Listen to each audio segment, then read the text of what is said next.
work with that. We've gotten so caught up in this idea that the philosophy has a look, and that's not true. Philosophy is in our minds. Design is in front of our eyes, and the design should be helping to bring people into the philosophy.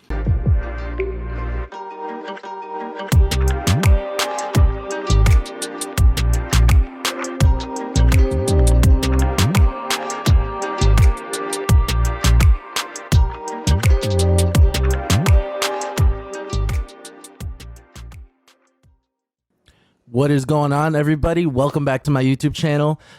So some of you may or may not know a little bit of my past is I've been in digital marketing. I went to school for graphic design, and a big part of what I do as far as content creation has to do with design and has to do with creative. So naturally, when I reached out to my next guest, it was a breath of fresh air because it was somebody I could finally connect with on this wavelength. And I'm just super excited to have him here. He is the director of design for Prager, and I'm just honored to have him on as a guest. Alexander Jimenez, thank you so much for being here, man.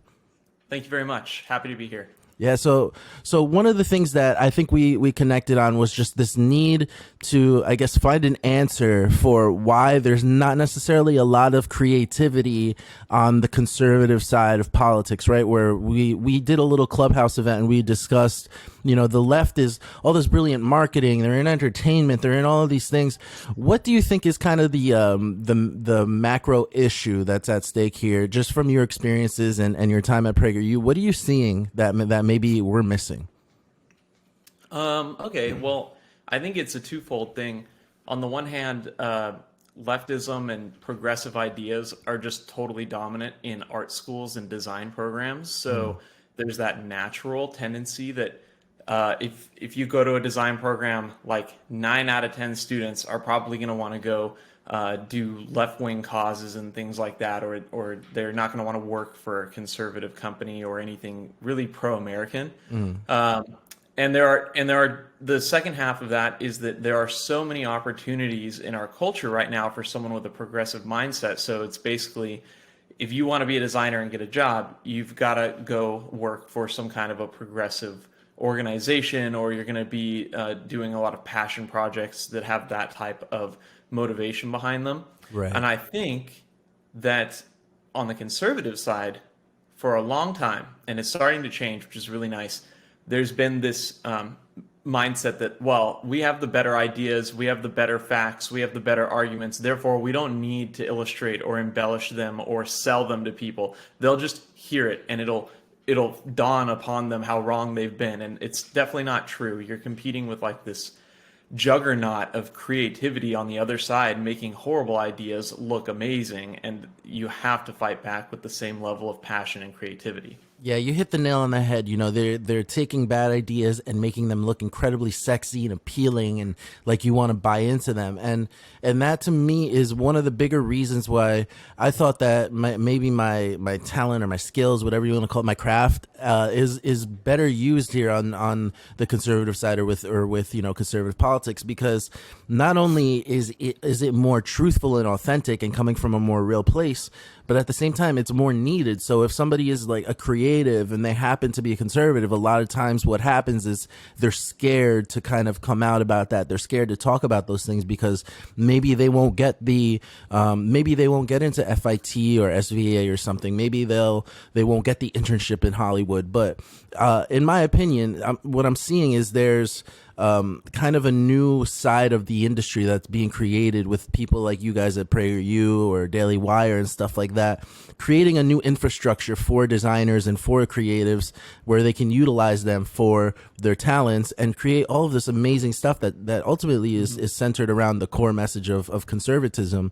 What are your thoughts on that? Yeah, I think so.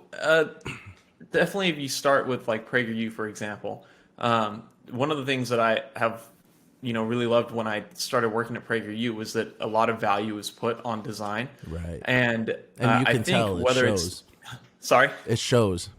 Oh, thank you. Yeah. Well, we have a really good team. We've actually got numerous designers and producers and editors and creative minds there. So I definitely don't really take a lot of the credit for that. There's so many people involved. But when I started, the company was actually much smaller, and there was really only like one other person who had worked as a designer for PragerU at that point in time.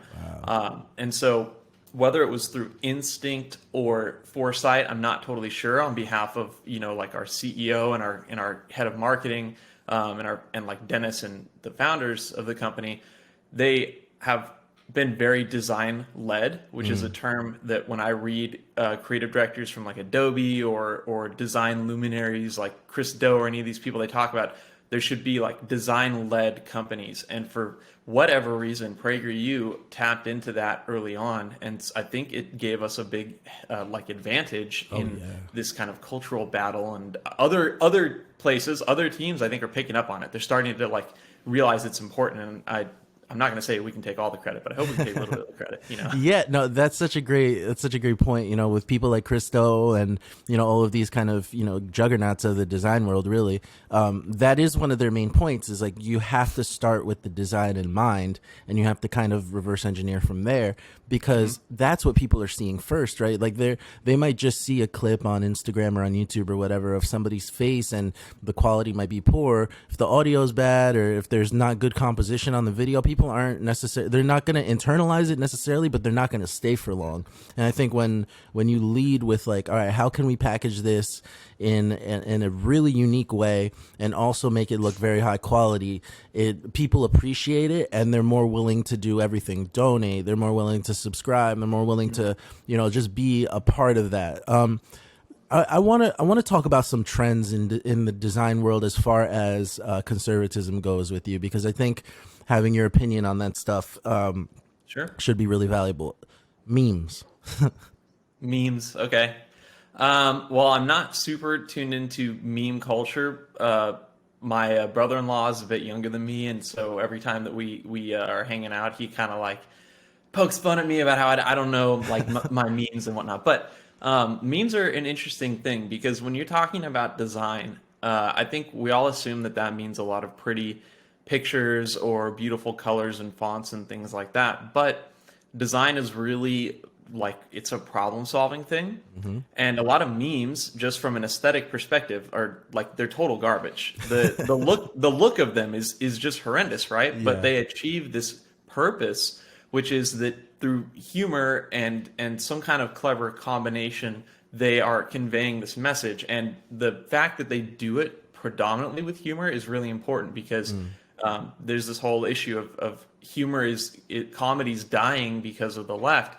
And I think that that's very intentional, because comedy is one of those things that lets you cut straight through. So from a design perspective, the meme is probably the optimized social media delivery method for a humorous take on things. It's not necessarily beautiful, but it achieves that purpose. Right. Do you think that there's a too much of anything is no good kind of problem with memes when it comes to what we're trying to get across as conservatives? Because what I can see happening more and more often is a subject matter will come up, something big will happen in the news, and then everybody has a kind of a varying take on it. For most part, it's similar.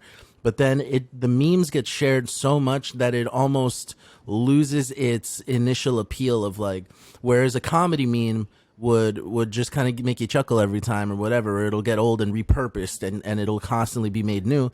These topical memes for the news start to kind of seem mean. Does that make sense? They start to seem like mean-spirited. Yeah, there's a tendency in the social media world. I'm pretty convinced that it has to do with the anonymity of social media, which is not a new idea, but I think it's the most compelling. There's two things on social media, unfortunately, that work in the left's favor and not in ours, which is, first off, that it's anonymous. So you don't really have to own your opinions. You just get to sling them and then walk away. So that's one problem, is there's a lack of accountability. And number two is that everything has to be fast, okay? And if I don't know where I read it, but basically the faster that you have to convey a concept, like in terms of you're forced to do it, then you tend to be more dramatic, oversimplified, and there is a natural human tendency to go for the cheap win, which is usually some kind of a hurt that you can inflict on another person. So yeah, what you're saying is, as the cycle amplifies, people tend to go meaner and meaner and meaner and meaner and meaner. And Right. yeah, that's an issue with memes, but that's an issue with all social media as it is right now, because the time for reflection's not there.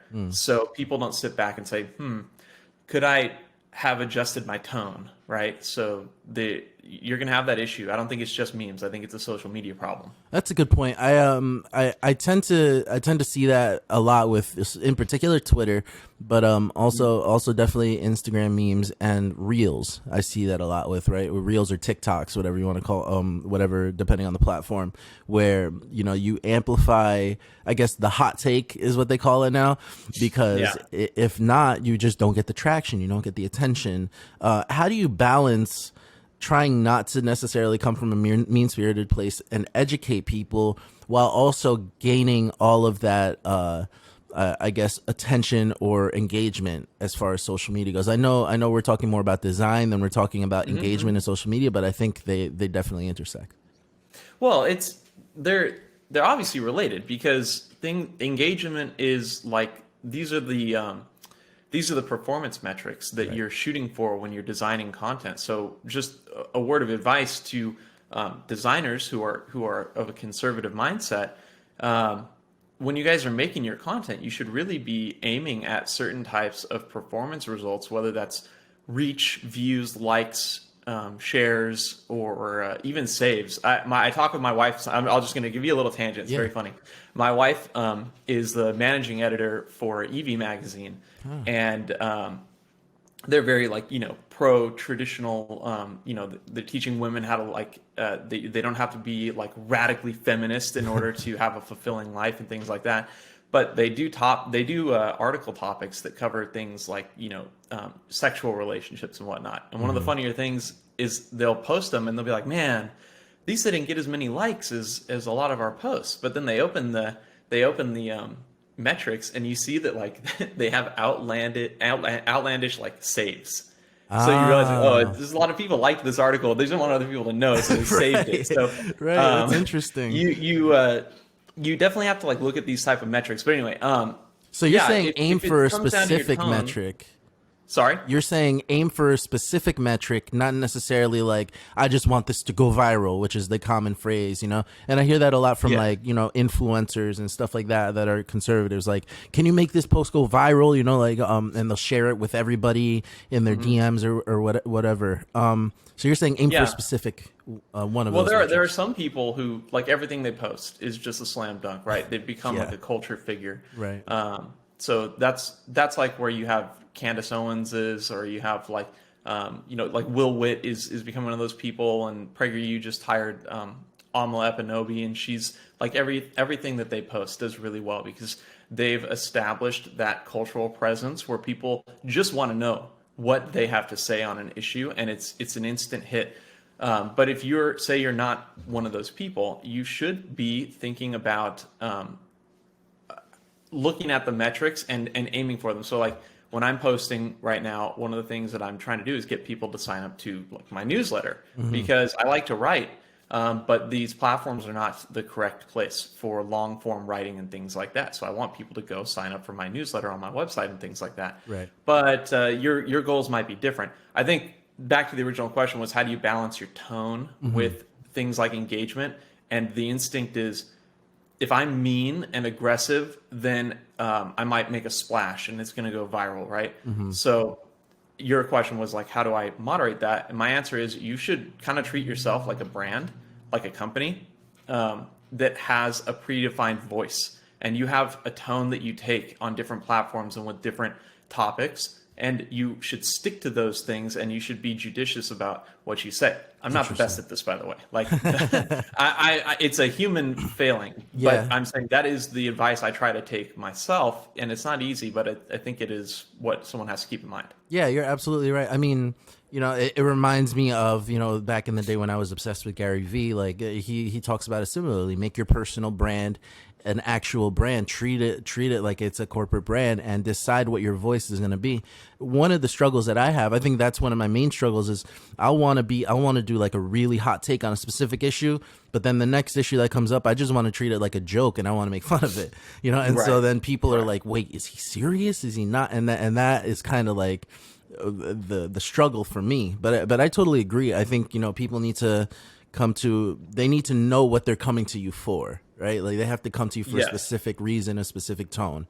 Well, you could be multifaceted, and I think that's where design comes into the game, because we're not simple creatures, right? You can be, but like my personal demeanor is I'm pretty confrontational. I mean, that wouldn't come across here, but I'm pretty confrontational with people. But I also have like a goofy side. So with my friends, it's like, oh, that guy talks a lot, he's so goofy. And then with people who maybe aren't my close friends, they're like, oh, that guy's like really intense. And so what you have to do is, if you want to convey both those sides of who you are, then that's where design comes in. And you need something in your design and your visuals, or whether it's sound design or something like that, that cues up your audience and is like, hey, this is a serious moment, or like, hey, this is a funny moment. Right. Because that way they don't get like culture shock. Their expectations meet the reality, and that design fulfills that role. Absolutely love it, man. I'm definitely going to take that advice for myself, because it sometimes it's hard to implement when you're on the fly and everybody's posting about something and you want to be first to get it. I want to change gears a little bit, not that much. I want to talk about some of the other trends. So like, what do you see as being like a poor example of a trend, maybe something that we shouldn't be embracing fully as conservatives, that you're just like, oh, it's an eyesore or whatever, for whatever reason? What do you see? Okay, yeah. So I think the whole the carousel on Instagram, where people do like the long form explanation thing. I said before that I don't think social media is a great place for long form writing, but that's been a trend that has been successful. And I've seen there's a lot of accounts like So You Want to Talk About, right? And they're on Instagram and they're making these type of long form pieces. They get a lot of engagement. And there have been conservative responses to that, making their own content. And even in the Prager team, we make our own. But one thing I notice a lot of people do is they're not really they're not thinking about their typography, or like, am I making this easy to read, or am I just packing a ton of words onto one panel? And I'm not a huge fan of that. I think these things may have their heyday and you see a bit of a response, and the bad typography is not hurting you. But the ones that are on the left, they're being more attentive in general to making sure that they're doing good text lockups and making things read well. Yeah, I remember seeing, not to cut you off, I remember seeing a post that you made about like an Airbnb billboard or something, and you were pretty much correcting the typography, and it was just it was speaking to my soul, 'cause that was well, let me finish my quick point, which is that sure. I just noticed a lot of conservative people making these type of like carousel posts, and they're doing things with like these really insane type of skinny cursives and things like that, overlapping letters that don't seem to work all that well, and they're just insanely hard to read, and you know it when you see it. I would advise people against that. I would go with something that's very quick and easy to digest. Now, on that same issue, how much of it do you think is people not having actual programs to design and using apps? And how much of it do you think is like poor typography? Because I know I use Over some of the time. I use, I use InShot, stuff like that, more for video. But the font choices are not necessarily great, and the control that you have is nothing compared to, like, let's say creating these things on Illustrator or something like that. Sure. It's probably a bit of both, right? Because I can't speak for other people, but typography is not easy, and I'm not the best at it. It's one of those design skill sets that seems to have fallen by the wayside with the rise of video content and things like that. It's just they're flashier, and designers don't think about typography anymore. And I'm like 100% self-taught with typography, because it's not like a thing that got a lot of focus when I was in school even.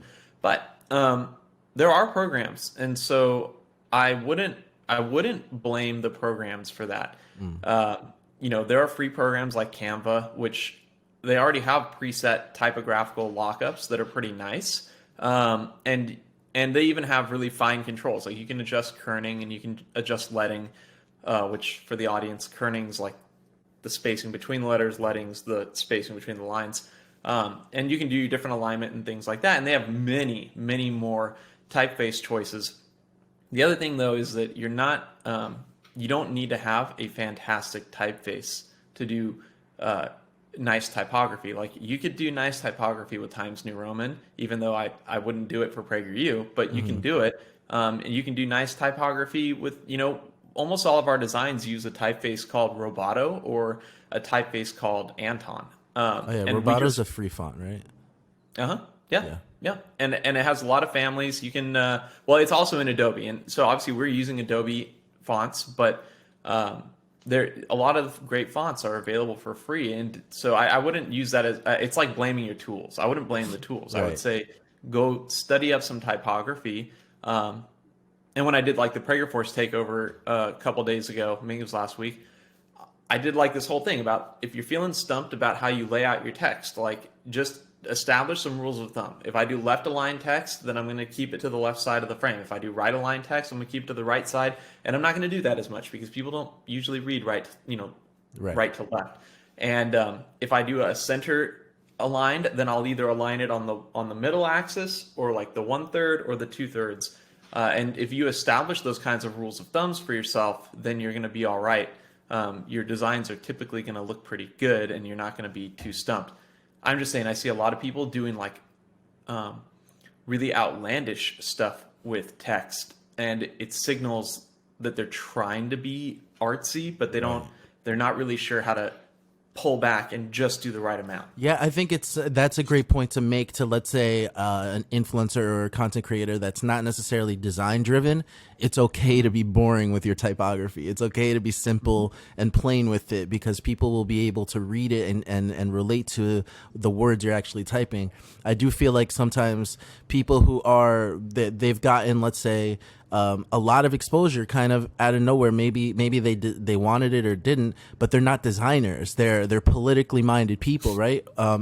They're trying to figure out how to create all of this stuff, and they don't have the design skills. They don't even know what they don't know. So they start kind of playing all these. So that's definitely a big piece of advice. It's okay to be ultra simple with your fonts, with your styling, with all that stuff. It's better to do that than to try and be artsy and fail at it, in my opinion. Yeah.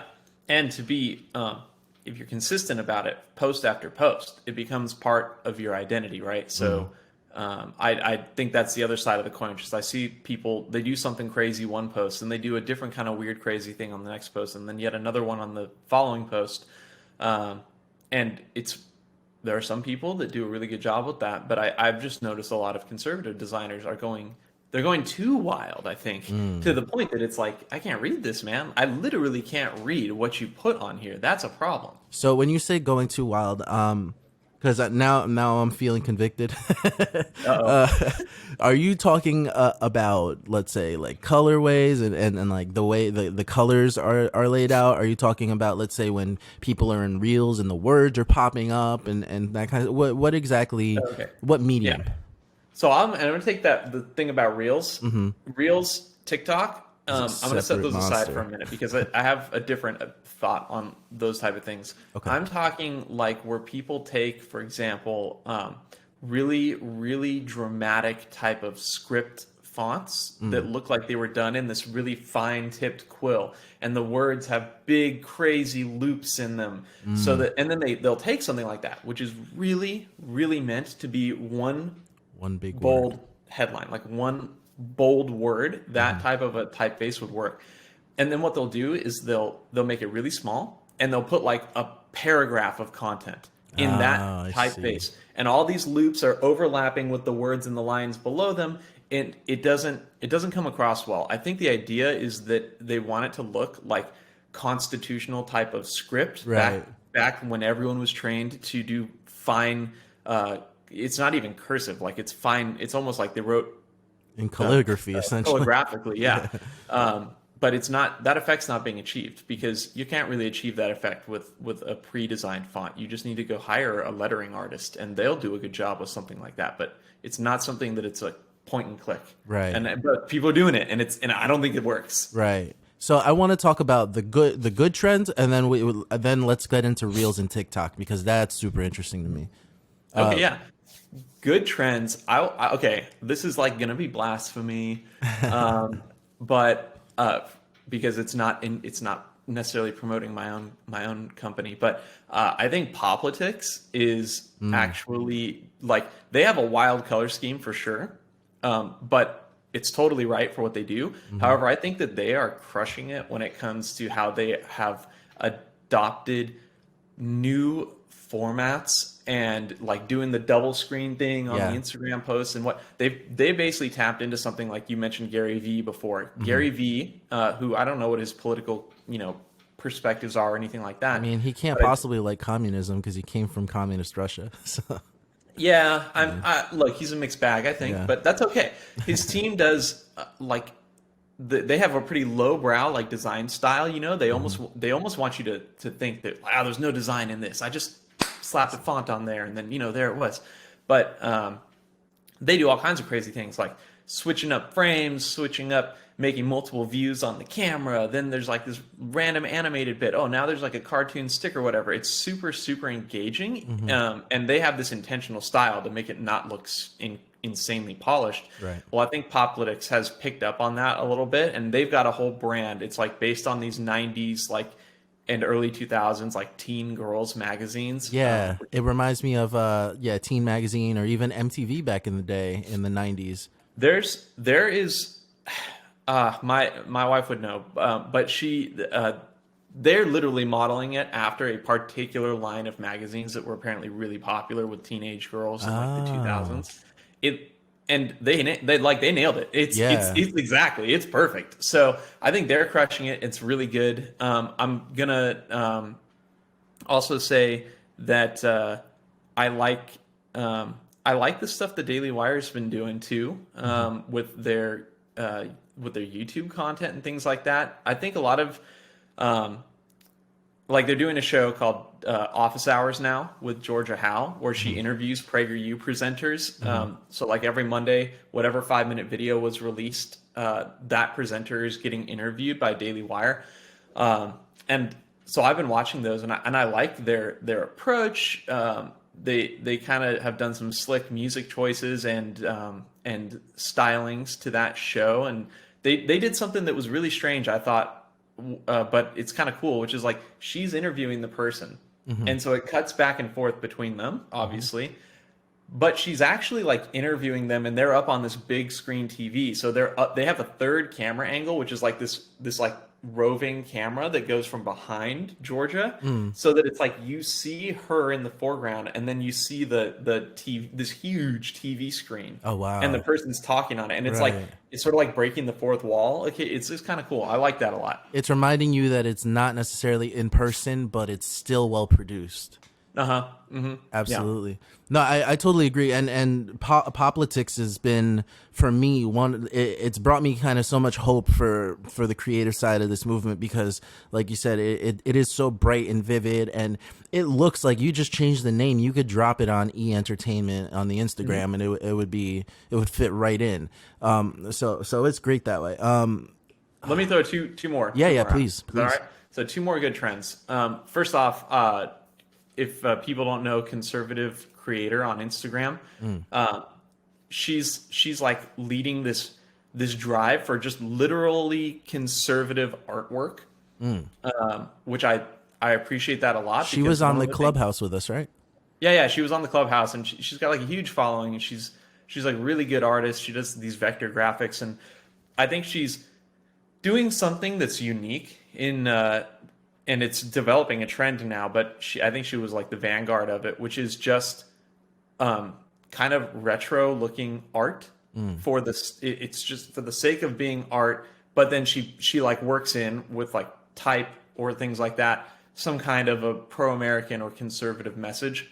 Love it. And that's something you see the left do all the time. And for some reason, conservatives haven't really been on top of it, and she's doing it. And then the other one, I'm gonna give you a plug because you're interviewing people about design and conservatism, which is like, I think that's very important. It's overlooked because it's so niche, but it can definitely be a game changer for us. For sure, for sure. Yeah, I totally agree that I think we've gotten stuck with regards to conservative creator. We got stuck on the conservative side of things with this aesthetic of like patriotism, red, white, and blue, the Constitution, you know, and we just need to kind of keep the essence of those things, but give it a new twist. And she's doing a great job. I definitely follow her. So yeah, and we've talked about that in the office, and I've talked about it with other conservative people too, because I want to reframe what you just said about the red, white, and blue, because I've said similar things before.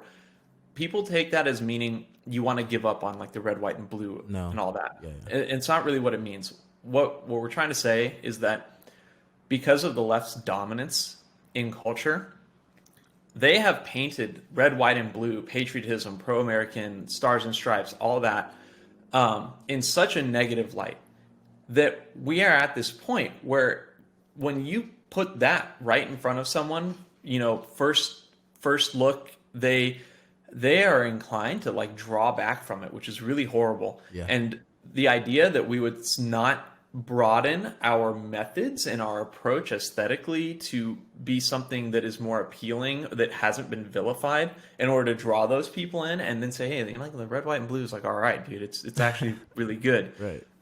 That's something, it's counterintuitive to me that conservatives would be wedded to this thing so strongly without realizing that they're not being able to spread the message as a result or bring people into it. Right. Well, I think we have that opinion because, like you said at the beginning of this, you know, design is problem solving.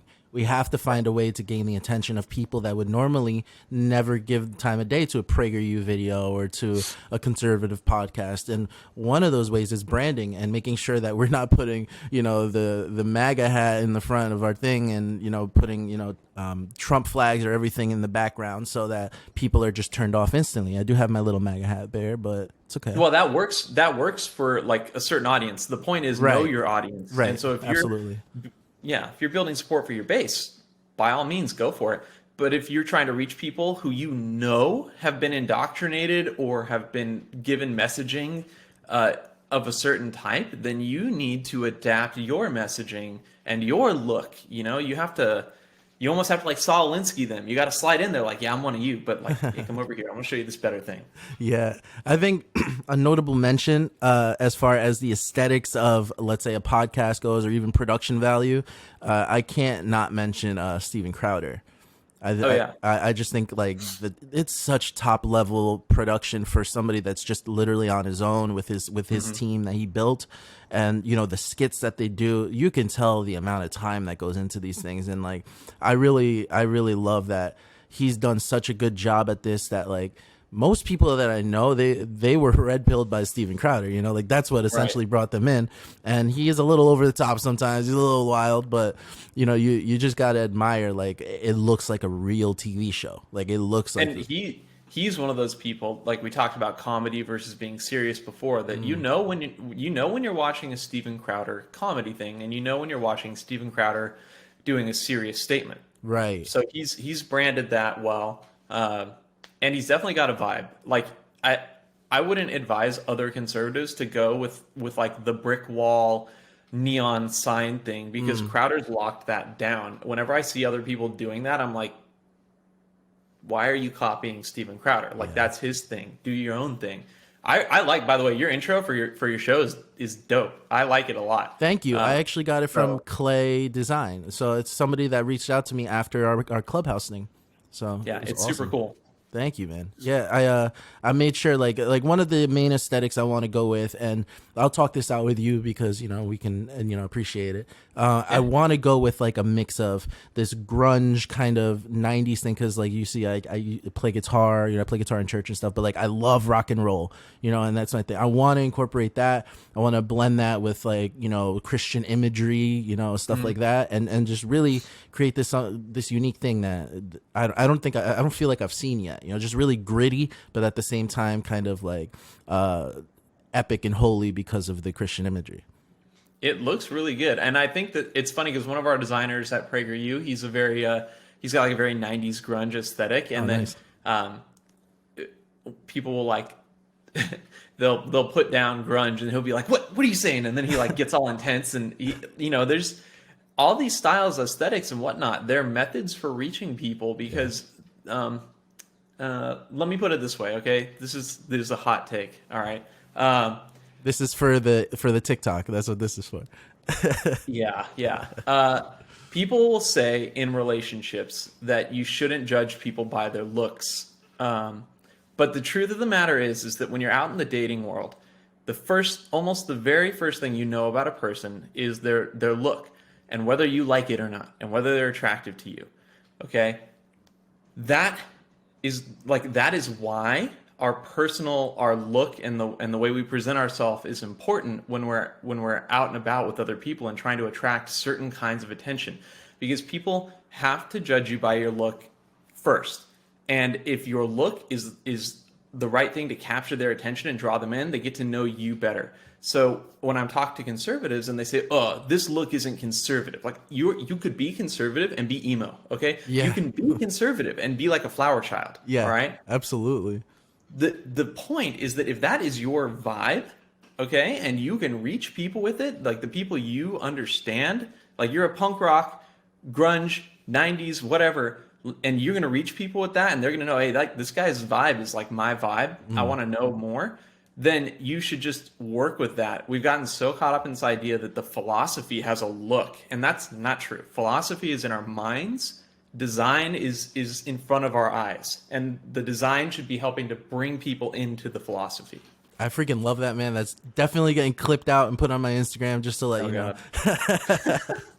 No, that's amazing, and that's something that I struggle to articulate a lot of the times because like you said, a lot of what happens on the conservative side is like, oh, we need to stop caring so much about the way people look. Obviously, for example, people are walking around in suits and stuff at all these conferences, and it's like we start to associate that with conservatism instead of the ideas themselves.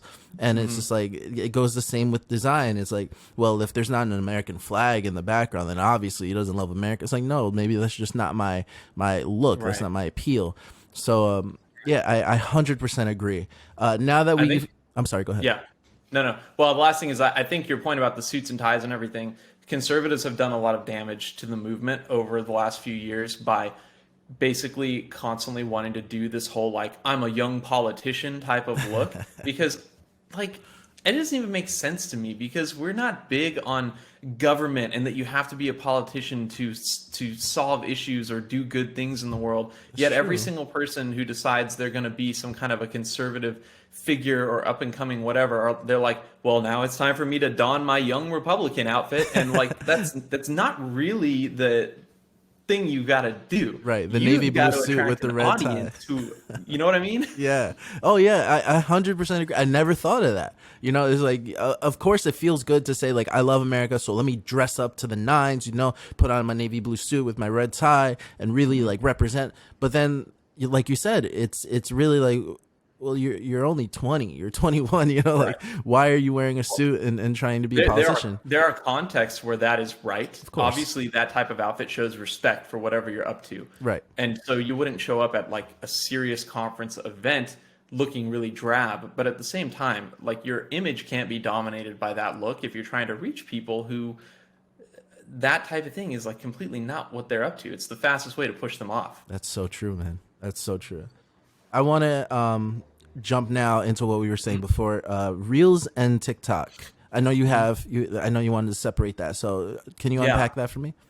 Yeah. So this is where I think there's a natural. I talk with my boss about this a lot because we have got at PragerU a team of designers, and then we've got a social media team, and then we've got the creative team that works with influencer content, and we've really invested heavily in the last year on the design side of basically there's a tension, okay? It's a natural tension. It's not got to do with like personalities or anything like that. Mm-hmm. There's a natural tension between designers and influencers, okay? And the reason is this. If an influencer has attracted an audience of a relatively good size, then they don't need design to do well. Okay, it's not a requirement. It's a hard pill to swallow for some people. Sorry, that's a hard pill to swallow for some people. Yeah, it's a hard pill for me to swallow. Yeah. Because I spent like 3 years working at PragerU, where like hard hitting on the design side, that type of content was doing really, really well. And then like the influencer culture really took off, and then you get the lockdown and all that. Now everyone's at home making their own content. And it can be tough, because what you realize is that if you can get to a certain level as an influencer, the premium of having really fine design goes down a bit. Because and actually the other part of it is that the premium that you care most about is speed. How quickly, like you said, how quickly can I respond? Can I be the first person on this issue? And so taking 5 minutes, 10 minutes, half an hour, which are not, that's not a long time, to add a bit of design or anything to that video that you just recorded on your phone, can actually have like serious detrimental effects on the performance of your content, and put you behind instead of ahead of the issue. So it's the same conflict you have with like doing news content versus doing natively produced content for your brand, which is like if you're trying to hit the news cycle, then you're almost always reacting, and you don't have a lot of time to react. So design is tough. So the reason I say I want to separate that is because I think when it comes to TikTok and Reels, that's a place where a lot of designers are going to need to you're going to need to like swallow a big pill with this one, which is that you have to switch up the way you do things. You don't sit and linger and craft on those type of things. What you do is you build templates, and you get on things like Adobe Rush or platforms like Canva that are user friendly for the non-designer, and you do the best you can using those tools, and you make them as available as possible with as many options that you could give your influencer type people, so that if they feel like they need some kind of design component, I need a headline, I need like some kind of like border boundary graphic, I want to drop a logo on here. That stuff is just sitting there for them, ready to go. They know how to pick it up and put it on themselves. And you need to not hold those things so dear, because you're actually the slowpoke in the game. And that's a really hard thing for designers to internalize and then learn how to work with, when we're used to being like, I'm making creative decisions. I'm going to adjust this clip here. It's like, you're not doing that part. Okay. Like, you're speaking so much to me right now, because so I recently started as design chairman for New York Young Republicans. Which was not a slam, by the way, earlier on Young Republicans. That was just like a... Not at all. Yeah. Okay. The reason I say that you're speaking to me is since getting into that role, I've had to kind of start churning out things quickly. Like, let's say something happens in New York politics, and there's somebody that we need to make a statement on. They're like, all right, we need a statement on this and that. The flyer needs to be up. Like, we need this like by 10 a.m. today. And I'm there like 10 a.m. I have to craft a flyer. I have to create, I have to find the images. And then like what you were talking about, templates. I'm like, yes, I'm going to make a template. Anytime anything has to happen, I can just have like the vice chair, just essentially fill in that template, and I'll just design the template really well. And that to me is fascinating, because like now I can take that and implement it in my personal content and say, all right, now when something happens and I'm on the fly, and let's say I want to do a Reels, I have my own template or format for the Reels that I want to do. So that's like priceless advice that you gave right there. And I think every designer, influencer should follow that to the T. Create your template for your Reels, create your template for your posts. I have like, my little tweet on Instagram template, which is just like a cool background, and then the tweet goes over it with like a rounded edges. Those things perform so well. I don't know what it is, man. Well, so that's the other thing too. Things do go in and out of trends. So, we've gone into a really, when you survey people, like I read a survey from Stripes that was going around about how people respond to content. And basically, I'm not like I say, I'm a confrontational person. So my language here is not going to be very polished. And I'm just going to say, this is not to insult anyone. Okay. It's just not polished. The audience doesn't know what they're talking about. When they say that something is, that's raw. That's heavily designed. that's marketing. That's not marketing. They don't really, for the most part, know. And I think the people who are in the audience who see a piece of content that know some of the software that you're working with or what it takes to build a piece of content, that like they're in the minority of people. So what happens here is we're in a phase where things that seem very raw and very off the cuff and natural, that is given a premium because that's seen as it's not marketing. Okay. Right. People are like, I'm not being sold something. I'm just getting information and truth. But we talked about Gary Vee before. Gary Vee's content looks very off the cuff. Yeah. But that's all built. Yeah, he's got a team of 20 designers around him. Yeah, capturing there all are this. designers, there are editors. They're sitting there hammering away on those things constantly to make them look that way.